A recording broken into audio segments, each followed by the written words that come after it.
வணக்கம் மக்களே. நம்ம கார்த்திக் கதையில் என்ன நடந்துச்சு அப்படிங்கிறத இந்த வீடியோவில் இப்போ நம்ம பார்க்க போகிறோம். இந்த வீடியோவுக்கு மறக்காமல் லைக் பண்ணிக்கோங்க. நீங்கள் லைக் பண்ணுறது தான் எங்களுக்கு அடுத்து வீடியோ போடுறதுக்கு ரொம்பவே இன்ட்ரெஸ்டிங்காக இருக்கும். ஸோ மறக்காமல் லைக் பண்ணிவிட்டு இந்த வீடியோவை பாருங்கள். என்ன நடக்குது அப்படின்னு பார்த்துக்கிட்டிங்கன்னா, நம்ம ஹீரோவும் மயிலும் போயிட்டு அந்த ரூம்குள்ளே யாரும் இருக்காங்களா அப்படின்னு பார்க்குறாங்க. அதுக்கு முன்னாடியே அந்த வில்லன்கள் 3 பேருமே தப்பிச்சு ஒரு சிகப்பு கலர் காரில் தப்பிச்சு போயிடுறாங்க. ஹீரோவும் மயிலும் சேர்ந்து அந்த ரூமை விட்டு வெளியில் வந்து பார்க்குறாங்க.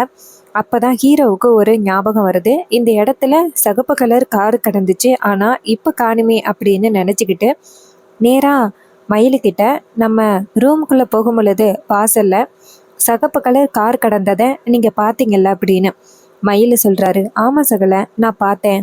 ஆனால் இப்போ அந்த கார் இல்லையே, எங்கே போணுச்சு? ஹீரோ சொல்கிறாரு, ஒருவேளை நம்ம ரூம்குள்ளே போன பிறகு பின்பக்கம் வழியாக வந்து இந்த காரில் அவங்க தப்பிச்சு போயிட்டாங்கன்னு நினைக்கிறேன். இதை கேட்டதும் மயில் சொல்கிறாரு, சகலை, கண்டிப்பாக அப்படி இருக்கிறதுக்கு வாய்ப்பு இருக்குது. அப்போ ஹீரோ சொல்கிறாரு, ரொம்ப தூரம் போயிருக்க மாட்டாங்க, சரி வாங்க போகலாம் அப்படின்னு மறுபடியும் கார் எடுத்துகிட்டு கிளம்புறாங்க. ஹீரோ நேராக மயிலுக்கிட்ட, நீங்கள் போயிட்டு கண்ட்ரோல் ரூமுக்கு ஃபோன் பண்ணி சொல்லுங்கள், சிகப்பு கலர் கார் எதுவும் போணுச்சுன்னா இது மாதிரி சிலையை கடத்திட்டு போனாங்கன்னு சொல்லுங்கள். இதை கேட்டதும் அவரும் சரி சகலை அப்படின்ட்டு நேராக கண்ட்ரோல் ரூமுக்கு ஃபோன் பண்ணுறாங்க. அவங்க ஃபோன் அட்டன் பண்ணி சொல்லுங்கள் சார். மயில் சொல்கிறாரு, சார், அம்மன் சிலையை ஒரு சிகப்பு கலர் காரில் கடத்தி கொண்டு போகிறாங்க, சீக்கிரம் தடுங்க அப்படின்னு. அவரும் சரிங்க சார், நாங்கள் பார்த்துக்குறோம் அப்படின்னு ஃபோனை கட் பண்ணுறாங்க. இன்னொரு பக்கம் அதிகாரிங்களுக்கு விஷயம் தெரிய வந்ததோட செக் போஸ்ட்டில் நிறைய அதிகாரிங்க பார்த்துக்கிட்டு நிற்கிறாங்க. சிகப்பு கலர் கார் எதுவும் போகுதா அப்படின்னு. அப்போ அந்த மூர்த்தி அம்மன் சிலையை எடுத்துக்கிட்டு சிவப்பு கலர் காரில் போயிட்டுருக்காரு. அப்போ ஒரு இடத்துல செக் போஸ்ட் அதிகாரிங்க நிற்கிறத பார்த்துட்டு ஷாக் ஆகுறாரு. என்னடா அது, அதிகாரிங்க நிற்கிறாங்க, சரி இந்த பக்கமாக போக வேணாம், வேறு பக்கம் போகலாம் அப்படின்னு இன்னொரு பக்கம் காரை திருப்புறாங்க. இன்னொரு பக்கம் போனால் அங்கேயும் வந்துட்டு அதிகாரிங்க நிற்கிறாங்க. இதை பார்த்துட்டு மூர்த்தி ஷாக் ஆகுறாரு. என்ன இது, இந்த ஊரை விட்டு எங்கேயுமே போக முடியாத அளவுக்கு அதிகாரிங்க பாதுகாத்துக்கிட்டு இருக்காங்க, இப்போ நம்ம என்ன பண்ணுறது அப்படின்னு நினைக்கிறாரு. அப்போ தான் நம்ம மூர்த்தி இறங்குறாரு. அப்போ அதிகாரிங்க சொல்கிறாங்க, சிகப்பு கலர் கார் இந்த பக்கம் எது போனாலும் நிப்பாட்டுங்க அப்படின்னு. இது மூர்த்திக்கு காதில் விழுகுது. உடனே மூர்த்தி என்ன பண்ணுறாருன்னா, காரை விட்டு இறங்கி அந்த டிரைவர்கிட்ட, இங்கே பாரு, நீ இந்த பக்கமாக போயிரு, நான் வேறு ஆட்டோ பிடிச்சி போகிறேன். அவரும் சரிங்கண்ணா அப்படின்ட்டு அந்த இடத்துலேருந்து போக, மூர்த்தி கையில் அம்மன் சிலையை எடுத்துக்கிட்டு அங்கே கிடக்கிற ஆட்டோ கிட்ட போயிட்டு, இங்கே பாருங்கள், எனக்கு ஒரு முக்கியமான இடத்துக்கு போகணும், அழைச்சிட்டு போங்க. அவர் கேட்குறாரு, கையில் என்ன சார் வச்சுருக்கீங்க? அதுக்கு அவர் சொல்கிறாரு, இது நான் வீட்டுக்கு காய்கறி வாங்கிட்டு போகிறேன். ஆட்டோக்காரரும் சரிண்ணா வண்டியில் ஏறுங்க அப்படின்ட்டு அந்த ஆட்டோவை எடுக்கிறாங்க. அதே நேரத்தில் அந்த வில்லன்கள் 2 பேருமே இன்னரும் அந்த மூர்த்தி போயிருப்பானா அப்படின்னு குழப்பத்தில் இருக்க, அதுக்கு சித்தப்பா சொல்கிறாரு, மவனே நீ மூர்த்திக்கு ஃபோன் பண்ணுடா அப்படின்னு சொல்ல, வில்லன் நேராக மூர்த்திக்கு ஃபோன் பண்ணுறாங்க. அவர் ஃபோன் அட்டன் பண்ணி சொல்லுங்கண்ணே. அப்போ அவர் கேட்குறாரு, என்னாச்சு, சிலையை இந்த ஊர்லேருந்து வெளியில் எடுத்துகிட்டு போயிட்டியா? இங்கே இருக்கிற வரைக்கும் ரொம்பவே ஆபத்து, நாங்கள் தான் எடுத்தோம் அப்படின்னு அவனுக்கு தெரிஞ்சு போச்சு, கண்டிப்பாக ஃபாலோ பண்ணிக்கிட்டு வந்தாலும் வருவான், என்னாச்சு? அதுக்கு அவர் சொல்கிறாரு, அண்ணே நான் கொண்டுக்கிட்டு போயிட்டு தானே இருக்கேன், நீ கவலைப்படாத, இங்கே வந்துட்டு அதிகாரிகள் எல்லாம் செக் போஸ்ட்டில் இருக்கிறாங்க, சிகப்பு கலர் காரை பார்த்துக்கிட்டு இருக்காங்க, அதனால நான் இப்போ வேறு ஆட்டோ பிடிச்சி போயிட்டுருக்கேன் அப்படின்னு. உடனே அந்த வில்லனும் சரி அப்படின்னு சொல்ல, அதிகாரிங்க டக்குன்னு ஆட்டோவை நிப்பாட்டுறாங்க. அப்போ ஆட்டோவை பார்த்துட்டு செக் பண்ணும்போது அப்போ இன்னொருத்தர் சொல்கிறாரு, இங்கே பாருங்கள், நமக்கு தேவையானது சிகப்பு கலர் காரு தான், இது தேவை கிடையாது, ஆட்டோவை அனுப்புங்க அப்படின்னு சொன்னதோட ஆட்டோவை அனுப்புகிறாங்க. ஆட்டோ அந்த இடத்துலேருந்து போகுது. அப்போ வில்லன் மறுபடியும் ஃபோன் பேசுகிறாரு, பார்த்தீங்களா, நான் தப்பிச்சிட்டேன், நீங்கள் கவலைப்படாதீங்க, இந்த சிலை போக வேண்டிய இடத்துக்கு இந்த சிலை கரெக்டாக போயிடும், ஸோ நீங்கள் பயப்பட வேண்டிய அவசியம் கிடையாது, நான் பார்த்துக்கிறேன் அப்படின்னு சொன்னதோட அந்த வில்லன்கள் 2 பேருக்குமே ரொம்பவே சந்தோஷம். அப்பாடா, எப்படியோ வந்துட்டு அந்த சிலை இந்த ஊரை விட்டு போனா போதும், அந்த சாமுண்டீஸ்வரி அவமானப்பட போறா அப்படின்னு ரொம்பவே சந்தோஷத்துல இருக்காங்க. இன்னொரு பக்கம் அந்த மூர்த்தி அந்த சிலையை கொண்டுட்டு போயிடுறாரு. இன்னொரு பக்கம் அதிகாரிங்க நேரா நம்ம மயிலுக்கு ஃபோன் பண்றாங்க. மயிலு ஃபோன் அட்டன் பண்ணி, சொல்லுங்க சார், என்னாச்சு, அந்த சிகப்பு கலர் காரை கண்டுபிடிச்சிங்களா? அதுக்கு அவங்க சொல்றாங்க, இல்ல சார், நீங்க சொன்ன இன்ஃபர்மேஷனை வச்சு நாங்க தேடிக்கிட்டு தான் இருக்கோம், இங்க சிவப்பு கலர் காரு எதுவுமே இல்லை. இது கேட்டதும் மயிலு சொல்றாரு, சரிங்க சார் அப்படின்னு சொல்லிட்டு போனை கட் பண்றாங்க. அப்பதான் மயிலு சொல்றாரு, சகல சிகப்பு கலர் காரு எதுவுமே கிராஸ் பண்ணி போகல அப்படின்னு சொல்றாங்க. அப்ப ஹீரோ சொல்றாரு, சோ நம்மளுக்கு இந்த விஷயம் தெரிஞ்சிருக்கு அப்படின்னு அவனுங்களுக்கு தெரிஞ்சிருக்கு. சோ காரை மாத்தி போயிட்டானுங்கன்னு நினைக்கிறேன். சரி, இந்த வழியா போவோம், எங்கேயாவது கார் கிடக்குதான்னு பாப்போம் அப்படின்ட்டு காரை ஓட்டிக்கிட்டு போவ அப்ப ஒரு இடத்துல சிகப்பு கலர் கார் கிடக்குது. இத பார்த்ததும் மயிலு சொல்றாரு, சகல சிகப்பு கலர் கார் கிடக்குது பாருங்க அப்படின்னு சொல்ல ஹீரோவும் அந்த காரை பார்த்துட்டு அதிர்ச்சி ஆகுறாரு. காரு இங்க கிடக்கு அப்படின்னு அவங்களோட காரை நிப்பாட்டிட்டு சிகப்பு கலர் காரை போய் பாக்குறாங்க. இன்னொரு பக்கம் மூர்த்தி ரொம்ப தூரத்துல கொண்டு போய் ஆட்டோவை நிப்பாட்டிட்டு அதுல இருந்து இறங்கி போயிடுறாரு. அந்த ஆட்டோக்காரர் நேரா திரும்பி வராரு. இன்னொரு பக்கம் ஹீரோ வந்துட்டு அந்த காரை பார்த்துட்டு அங்க பக்கத்துல ஒரு ஆட்டோ கிடக்கு, அவங்க கிட்ட போயிட்டு, இங்க பாருங்க இந்த கார்ல வந்தவங்க எங்க அப்படின்னு கேட்க அதுக்கு அவர் கேக்குறாரு, ஏன் சார் நீங்க எதுக்கு கேக்குறீங்க? அப்ப ஹீரோ சொல்றாரு, சார் ரொம்ப அர்ஜென்டான விஷயம் சார், ப்ளீஸ் சொல்லுங்க அப்படின்னு. அதுக்கு அவர் சொல்றாரு, சார் கொஞ்ச நேரத்துக்கு முன்னாடிதான் ஒரு ஆட்டோல போனாங்க.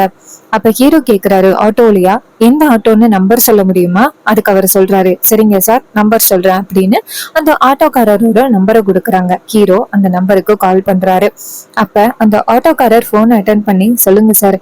அப்ப ஹீரோ கேக்குறாரு, சார் கொஞ்ச நேரத்துக்கு முன்னாடி ஒருத்தரை வந்து கூட்டிட்டு போனீங்கல்ல, அவரை எங்க டிராப் பண்ணீங்க? அதுக்கு அவர் சொல்றாரு, சார் நான் டவுன்ல அவரை டிராப் பண்ணேன். இது கேட்டதும் ஹீரோவும் சரி ஓகே அப்படின்னு சொல்லிட்டு போனை கட் பண்றாங்க. அதுக்கப்புறம் மயிலு சொல்றாரு, சகல அப்ப இந்த ஏரியாவை விட்டு போயிட்டானா? ஹீரோ சொல்றாரு, ஆமா இந்த ஏரியாவை விட்டு போயிட்டான் அப்படின்னு.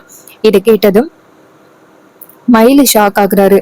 சகல எப்படியாவது அந்த அம்மன் சிலையை கண்டுபிடிக்கணுமே, இப்ப என்ன பண்றது அப்படின்னு. இன்னொரு பக்கம் பாட்டிய காமிக்கிறாங்க. பாட்டி கோவில்ல ரொம்ப கவலையோட அழுகையோட உட்கார்ந்துருக்காங்க. அப்பதான் ஹீரோயினும் ஹீரோயினோட அக்காவும் வராங்க. வந்துட்டு பாட்டிய பார்த்து, பாட்டி என்ன பாட்டி இப்படி சாப்பிடாமே உட்கார்ந்துருந்தா என்ன அர்த்தம்? உங்க உடம்புக்கு ஏதாவது ஆயிக்கிருச்சுன்னா என்ன பாட்டி பண்றது? கொஞ்சமாவது யோசனை பண்ணி பாருங்க பாட்டி. அப்ப பாட்டி சொல்றாங்க, இங்க பாருமா, என்னை பொறுத்த வரைக்கும் அந்த அம்மன் சிலை சீக்கிரம் கிடைக்கணும். தேவையில்லாம என் மருமக மேல எவ்வளவு பழி விழுகுது பாத்தியா? அதை எதையுமே என்னால தாங்கிக்கவே முடியல. என் குடும்பம் ஒண்ணு சேரவே கூடாது அப்படின்னு யாரோ இப்படி பண்ணிக்கிட்டு இருக்காங்க. ஈஸ்வரி மேல இப்படி ஒரு பழிய போட்டாங்க. நான் அம்மனுக்காக எவ்வளவு வந்துட்டு விரதம் இருந்திருக்கேன், எவ்வளவு பூஜை பண்ணியிருக்கேன். ஆனா எனக்கு மட்டும் ஏன் இவ்வளவு கஷ்டத்தை கொடுக்கணும்? நான் இன்னைக்கு சாப்பிடாம கிடக்குறேன். இத்தனை நாளும் சாப்பிடாம இருந்ததுக்கு அர்த்தம் இல்லாம போக கூடாது. அம்மன் எனக்கு ஒரு வழியை காமிச்சே ஆகணும். என் பேரன் சீக்கிரம் அந்த சிலையை கண்டுபிடிக்கணும் அப்படின்னு பாட்டி சொல்ல, அப்ப ரேவதி சொல்றாங்க, பாட்டி அதான் ராஜாவை பத்தி உங்களுக்கு தெரியுமில்ல, அவரு கூடிய சீக்கிரம் அந்த சிலையை கண்டுபிடிச்சிருவாரு பாட்டி, நீங்க தைரியமா இருங்க பாட்டி. அப்ப பாட்டி சொல்றாங்க, அம்மாடி என் பேரை சீக்கிரம் கண்டுபிடிக்கணுமா, ஆனா அவனை சுத்தி சூழ்ச்சி நடந்துகிட்டு இருக்கு. அதனால அவனால கண்டுபிடிக்க முடியாம போயிட்டுனா என்ன பண்றது? என் மருமக மேலதான் அவ்வளவு பெரிய பழியும் விழும். அதை நினைச்சு பார்த்தாதான் எனக்கு ரொம்ப கஷ்டமா இருக்கு அப்படின்னு. அதுக்கு அக்கா சொல்றாங்க, பாட்டி கவலைப்படாதீங்க பாட்டி, அதெல்லாம் ராஜா சிலையை கண்டுபிடிச்சிருவாரு பாட்டி. கொஞ்சமாவது நீங்க சாப்பிடுங்க, உங்க உடம்புக்கு முடியாம போயிட்டுனா என்ன பண்றது? பாட்டி சொல்றாங்க, இல்லம்மா நான் சாப்பிட மாட்டேன். அம்மன் எனக்கு ஒரு சரியான தீர்வு கொடுத்தாதான் நான் சாப்பாட்டுல கை வைப்பேன். அது வரைக்கும் நான் சாப்பிட மாட்டேன் அப்படின்னு பாட்டி ரொம்பவே பிடிவாதத்தோட பேசுறாங்க. பாட்டி அப்படி பேசுறத பார்த்துட்டு ரொம்பவே அதிர்ச்சி ஆகுறாங்க நம்ம ரேவதி. ரேவதி நேரா அவங்க அக்கா கிட்ட, என்னக்கா இது, பாட்டி சாப்பிட முடியாது அப்படின்னு இவ்வளவு பிடிவாதம் பண்றாங்க, எப்படி பாட்டியை சாப்பிட வைக்கிறது? அதுக்கு ரேவதி சொன்னதை கேட்டுட்டு ரோகிணி சொல்றாங்க, இங்க பாரு, பாட்டி வந்துட்டு ரொம்பவே கோவத்திலையும் ரொம்பவே கஷ்டத்திலயும் இருக்காங்க. சோ அவங்க சாப்பிடறதுக்கு வாய்ப்பே கிடையாது. நம்ம தான் எப்படியாவது அவங்கள வந்து சமாதானப்படுத்தி சாப்பிட வைக்கணும். சீக்கிரம் அம்மன் சிலைய கண்டுபிடிக்கணும் அப்படின்னு நம்ம ரேவதியும் ரோகிணியும் நினைச்சுக்கிட்டு இருக்காங்க. இன்னொரு பக்கம் நம்ம ஈஸ்வரிய காமிக்கிறாங்க. ஈஸ்வரி வீட்டுல அங்கே இங்கேயுமா குறுக்க நெருக்க நடந்துகிட்டு இருக்காங்க. அவங்களுக்கு என்ன யோசனையா இருக்குன்னா, ஒரு நாள் அவங்க பொண்ணு வந்துட்டு வளையல காமிச்சு அவங்க மேல பழி போட்டது. என் வளையல் எப்படி வெளியில போனுச்சு அப்படின்னு ஈஸ்வரி சந்தேகப்பட்டது. அடுத்ததா வீட்டுக்குள்ள இருந்த போன் தானாவே காணாம போனது. அப்புறம் யாரோ மஞ்ச பையில எதையோ மந்திரிச்சு கொண்டாந்து போட்டுட்டு போனது. இது எல்லாமே ஏன் வீட்டுக்குள்ள நடக்குது? அப்ப இதுக்கு பின்னாடி வேற யாரும் இருப்பாங்களோ? யாரு தேவையில்லாம இந்த மாதிரி ஒரு காரியத்தை பண்ணிக்கிட்டு இருக்கிறது யாரா இருக்கும் அப்படின்னு ஈஸ்வரி நினைச்சுக்கிட்டு அங்கேயும் இங்கேயும் குறுக்க நடந்துகிட்டு இருக்காங்க. அப்பதான் வில்லி அந்த இடத்துக்கு வராங்க. வந்துட்டு அவங்க அக்கா காரி அங்க இங்கேயும் நடக்கிறத பார்த்துட்டு, அக்கா என்னக்கா ஒரே யோசனையா அங்கேயும் இங்கேயும் நடந்துகிட்டு இருக்க, என்னாச்சு? அதுக்கு வில்லி ஈஸ்வரி சொல்றாங்க, இல்ல சந்திரா, கொஞ்ச நாளைக்கு முன்னாடி என் வளையல் வந்துட்டு துர்காவோட கையில கிடைச்சிச்சு. நவீன் காணாம போனதுக்கு நான் தான் அப்படின்னு பஞ்சாயத்தை கூட்டினா. அதுக்கப்புறம் வீட்டுல இருந்த போன் தானாவே காணாம போனுச்சு. இப்போ மஞ்ச பையில ஏதோ வீட்டுக்குள்ள வந்து கிடக்குது. இது எல்லாத்தையும் சேர்த்து பார்த்தா யாரோ எனக்கு எதிரா என் பின்னாடி இருந்துகிட்டு ஏதோ ஒரு காரியத்தை பண்ணிக்கிட்டு இருக்காங்க அப்படின்னு தோணுது. அப்ப வில்லி அதிர்ச்சி ஆகுறாங்க. ஐயோ, அக்காவுக்கு கொஞ்சம் கொஞ்சமா சந்தேகம் வந்துருச்சு. அக்கா கரைய குழப்பி விடணுமே அப்படின்னு அவங்க அக்கா கிட்ட, அக்கா இது எல்லாத்துக்கும் காரணம் அந்த கிளவிதாக்கா. அவதான் தேவையில்லாம இப்படி ஒரு காரியத்தை பண்ணிக்கிட்டு இருக்கா. கோவில் கும்பாபிஷேகத்தை எப்படியாவது வந்துட்டு நடத்தணும், உன்னை கூப்பிடணும் அப்படிங்கறதுக்காக தான் அவ இப்படி ஒரு பிளான் பண்ணிக்கிட்டு இருக்காக்கா. இதை கேட்டதும் ஈஸ்வரி சொல்றாங்க, இல்ல சந்திரா, அது கண்டிப்பா அந்த பரமேஸ்வரி கிடையாது. இதுக்கு பின்னாடி அந்த முத்துவேல் சிவனாண்டி இருக்கிறான். அவங்களுக்கு பின்னாடி இன்னொருத்தவங்க வேற யாரோ ஒருத்தவங்க இருக்காங்க. அவங்க யாரு அப்படிங்கறதா நான் கூடிய சீக்கிரம் கண்டுபிடிக்கிறேன். எனக்கு எதிராக இருந்துகிட்டு இந்த மாதிரி சதி பண்ணிக்கிட்டு இருக்காங்க அப்படின்ட்டு ஈஸ்வரி சொல்றாங்க. இதை கேட்டதும் நம்ம வில்லி சொல்றாங்க, அக்கா உனக்கு ஒருவேளை என் மேல சந்தேகம் வருதா? நான் தான் உன் ரூமுக்குள்ள அடிக்கடி வந்துகிட்டு இருக்கேன் அப்படின்னு. அதுக்கு ஈஸ்வரி சொல்றாங்க, சேச்சா, நான் உண்மையில எப்படி சந்திரா சந்தேகப்படுவேன்? நீ என் தங்கச்சி, என்னைக்குமே நீ எனக்கு எந்த வகையிலயுமே துரோகம் பண்ண மாட்டா அப்படின்னு எனக்கு நம்பிக்கை இருக்கு அப்படின்னு.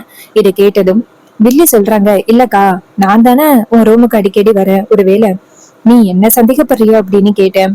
அதுக்கு ஈஸ்வரி சொல்றாங்க, இல்ல சந்திரா, எனக்கு உண்மையில சந்தேகம் கிடையாது சந்திரா அப்படின்னு.